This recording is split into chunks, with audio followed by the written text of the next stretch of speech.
Hoje eu vou desmentir algumas falácias econômicas em torno do corona e da China. E eu vou tomar como exemplo esse podcast aqui do Alexandre Garcia. Lá por volta de 3 minutos do vídeo, ele fala sobre o bem que o corona fez à China e ninguém vê. E no vídeo exclusivo para membros, como eu não preciso me preocupar com o copyright, eu coloquei a fala dele lá, um trecho da fala dele dentro do vídeo. E eu também vou desmentir um texto que está rolando aí na internet, cujo título é A Grande Encenação Chinesa. E aqui ele mostra em 10 passos como que a China manipulou toda a economia global, como tudo isso foi uma conspiração chinesa para que o mundo entrasse no caos. Então, nesse vídeo eu quero expor essas falácias de uma forma que as pessoas entendam, de uma forma fácil de se entender e sem parecer arrogante com essas pessoas, porque eu entendo, há uma ignorância completa em relação à economia, eu também já fui esse ignorante, mas o que me deixa um pouco incomodado são indivíduos que são considerados autoridades em determinado assunto, em determinado tema, como psicologia, biologia, medicina, que resolve dar a sua opinião sobre um tema da qual ele não domina,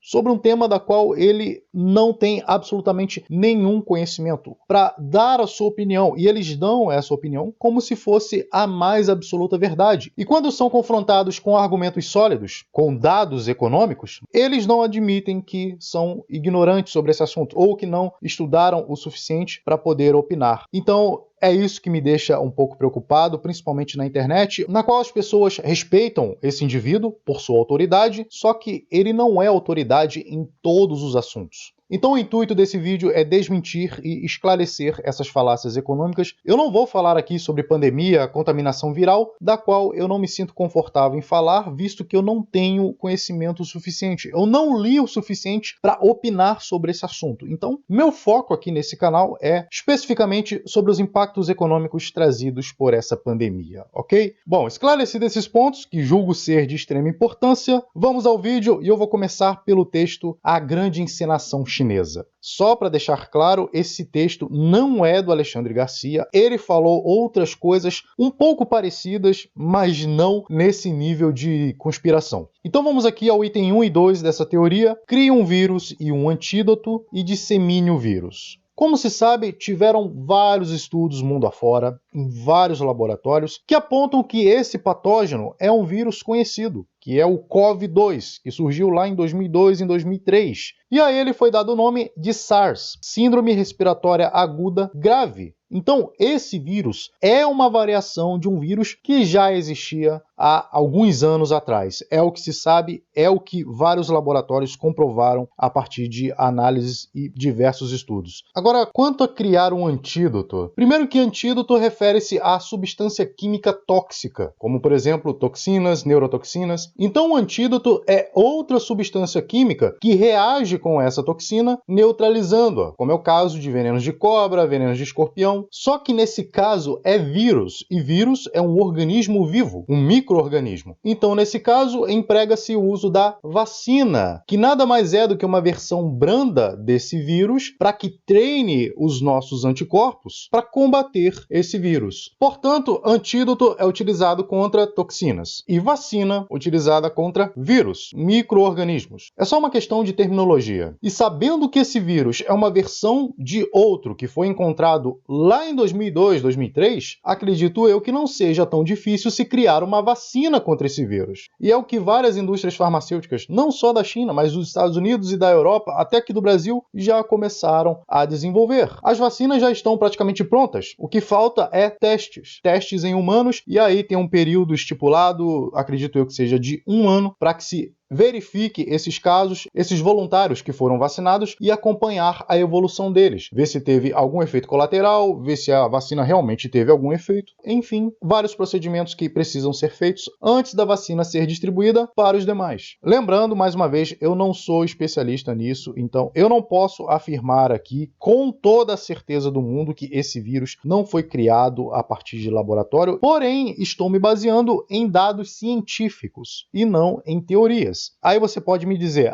então você não tem certeza absoluta que a China criou esse vírus. Logo adiante você vai ver que não faz sentido nenhum a China ter criado esse vírus e ela ter se beneficiado com isso. Deu uma demonstração de eficiência construindo hospitais em poucos dias. Afinal, a China já estava preparada, já tinha encomendado todos os pré-fabricados para construir aqueles hospitais em pouco tempo, em menos de 10 dias. Ora, essa falácia cai por terra quando lembramos que a China começou a incentivar o mercado imobiliário, mercado de construção, lá por volta de 2008, que foi a forma que o governo chinês encontrou para sair da crise que acometia em todos os países naquela época. Se você não se lembra, 2008 foi a crise do subprime, que levou os Estados Unidos a uma crise severa, e os Estados Unidos é o consumidor de vários países. Então a China começou a incentivar as construções. Esse incentivo do governo chinês, principalmente com a facilidade da obtenção de crédito, manipulando a taxa de juros, fez com que a economia chinesa tivesse um boom e diversas empresas de construção surgiram, e principalmente a indústria de pré-fabricados, de módulos para construção, como mostra esse vídeo aqui, um vídeo em 360, você pode passar o mouse aqui, e aqui você vê que já em 2016 havia uma forte demanda para pré-fabricados. Aqui, módulos de construção muito similares àqueles utilizados em Wuhan. Então o governo chinês não precisou encomendar nenhum desses materiais, porque eles já produzem isso diariamente e em larga escala, graças ao boom imobiliário estimulado artificialmente pelo governo chinês. Uma bolha imobiliária gigante que o governo inflou, como eu expliquei nesse vídeo que está passando nos cards. O lado bom dessa história é que os chineses se especializaram nisso, ao ponto de exportar para outros países, como é o caso dessa notícia, que o Reino Unido encomendou cerca de 25 mil casas pré-fabricadas da China. E isso leva aos itens 4, 5 e 6 dessa teoria. Provoque o caos no mundo, começando pela Europa. Ingesse rapidamente a economia de dezenas de países. Interrompa as linhas de produção das fábricas de outros países. Ora, a China é altamente dependente de exportações. Toda a economia da China se baseia nesse arranjo, como é possível observar nessa tabela aqui. Ou seja, cerca de 44% do total de exportações da China equivale a equipamentos elétricos e eletrônicos, maquinário, reatores nucleares e caldeiras. E tudo isso é exportado para quem? Adivinha?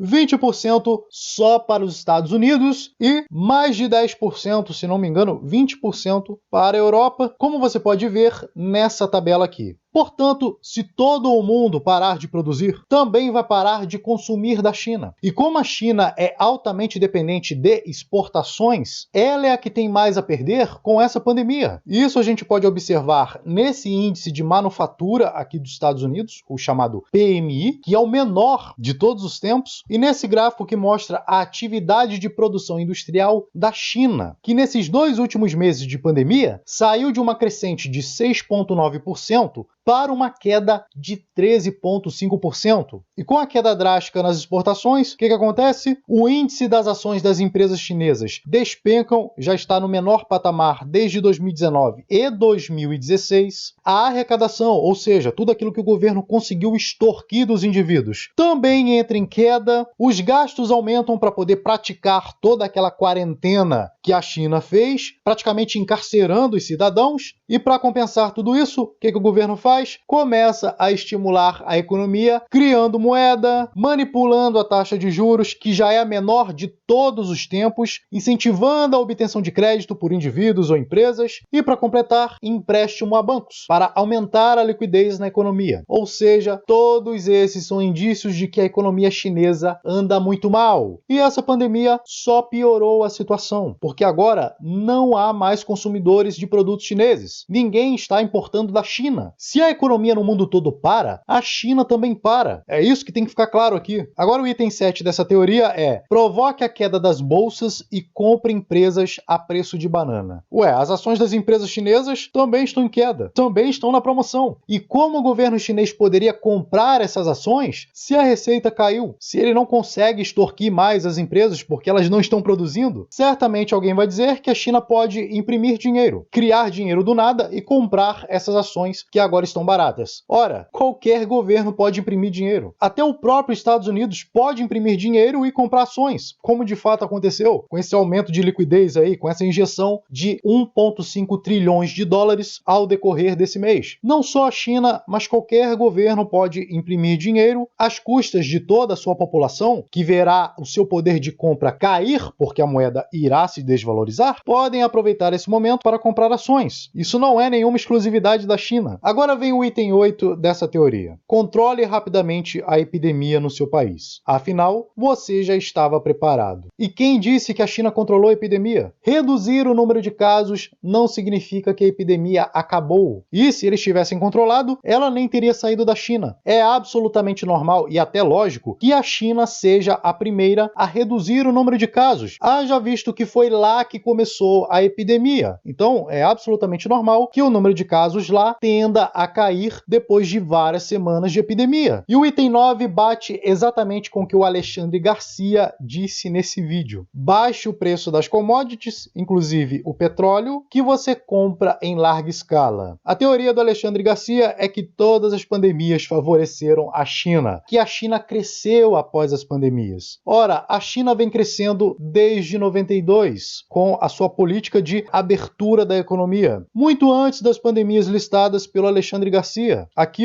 em 2004, a China já estava numa crescente desde os anos 2000. E a gente percebe no gráfico que esse crescimento aqui da economia chinesa terminou lá por volta de 2007 com a crise nos Estados Unidos. E como a China é um grande exportador, principalmente para os Estados Unidos, deixando de comprar da China, fez com que tivesse uma queda absurda na economia chinesa, vindo a se recuperar só em 2010, fruto da sua política de incentivo à construção civil, ao setor imobiliário. Nada tem a ver com pandemia. A China veio crescendo por conta de suas políticas de estímulo, e estímulos esses, claro, artificiais. Como eu disse anteriormente, a bolha imobiliária, que agora pode estar prestes a estourar. E isso não aconteceu só com a China. Se você pegar o gráfico aqui de crescimento dos Estados Unidos, você vê que desde 2010 também vem numa crescente, consequência dos estímulos do governo, de injeção de liquidez, de redução na taxa de juros, todas essas manipulações que o governo faz para se criar um boom econômico e depois vir um crash, uma queda, visto que não é um crescimento sustentável. Não é um crescimento natural, produzido pelo livre mercado. É um crescimento artificial, estimulado pelo governo. E não é só a China que tem agora a oportunidade de comprar petróleo barato, não. Os Estados Unidos, que é o maior consumidor de petróleo, 20 milhões de barris por dia. A União Europeia, com 15 milhões. Depois da China vem a Índia, com cerca de 5 milhões de barris. Japão, 4 milhões. Até o Brasil, que é um dos maiores consumidores de petróleo, está se beneficiando dessa queda. E quanto ao minério de ferro, que é outra commodity que o Alexandre Garcia chegou a comentar no seu podcast, a própria China também é um dos maiores produtores de minério do mundo. Então a queda no preço do minério de ferro também é ruim para a China, que inclusive é a maior produtora de aço. Aço que é uma liga de ferro com carbono. Se cai o preço do minério de ferro, também cai o preço do aço, que é uma commodity cotada mundialmente. E adivinha quais são os principais importadores desse aço produzido na China? Estados Unidos, Alemanha, Itália, Coreia do Sul. Ou seja, mais uma vez, se todos os países param de produzir, param de fabricar, as empresas chinesas também param de produzir, porque não tem para quem vender.